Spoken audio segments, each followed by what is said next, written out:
فاروقی خطبہ اصحاب سیر نے لکھا ہے کہ جب حضرت عمر فاروق رضی اللہ تعالی عنہ کو خلیفہ بنایا گیا تو حضرت عمر فاروق رضی اللہ تعالی عنہ نے تمام مسلمانوں کو مسجد نبوی میں جمع فرمایا اور ایک خطبہ ارشاد فرمایا اے لوگو، میں تمہیں اللہ کی طرف بلانے والا ہوں۔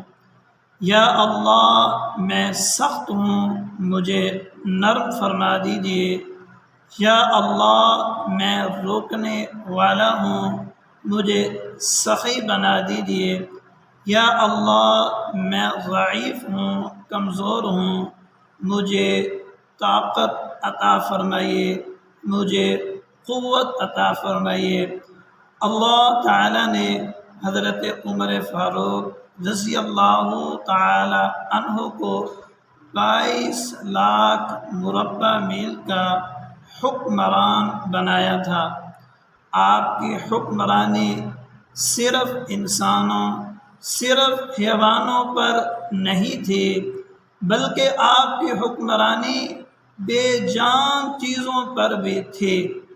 محدثین کرام نے لکھا ہے کہ اللہ تعالیٰ نے آپ کو عناصر اربع پر حکمرانی عطا فرمائی تھی۔ 4 عناصر پر اللہ تعالیٰ نے آپ کو حکمرانی عطا فرمائی تھی، جن عناصر سے اللہ تعالیٰ نے حضرت انسان کو پیدا فرمایا: آگ، پانی، ہوا، مٹی۔ حضرت عمر فاروق رضی اللہ تعالی عنہ کا حکم یہ چاروں چیزیں مانا کرتی تھی۔ جب زمین پر زلزلہ آتا ہے تو حضرت عمر فاروق رضی اللہ تعالی عنہ زمین پر کوڑا مارتے ہیں، ارشاد فرماتے ہیں: اے زمین، تو کیوں حرکت کرتی ہے؟ کیا عمر تیرے اوپر عدل و انصاف نہیں کرتا؟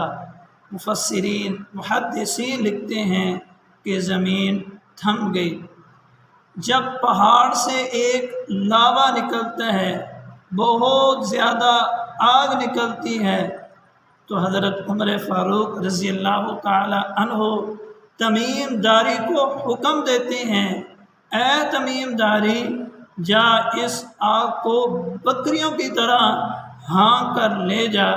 روایات میں آتا ہے تمیم داری ایسے اپنے کپڑے کے ساتھ آگ کو ہانک رہے تھے جیسے کہ بکریوں کو ہانکا جاتا ہے۔ جب سعد بن ابی وقاص گورنر مصر نے آپ کو خط لکھا کہ دریائے نیل بغیر خوبصورت عورت کے نہیں چلتا، تو انہوں نے دریائے نیل کو خط لکھا۔ دریائے نیل آج تک اپنے اسی بہاؤ کے ساتھ چل رہا ہے۔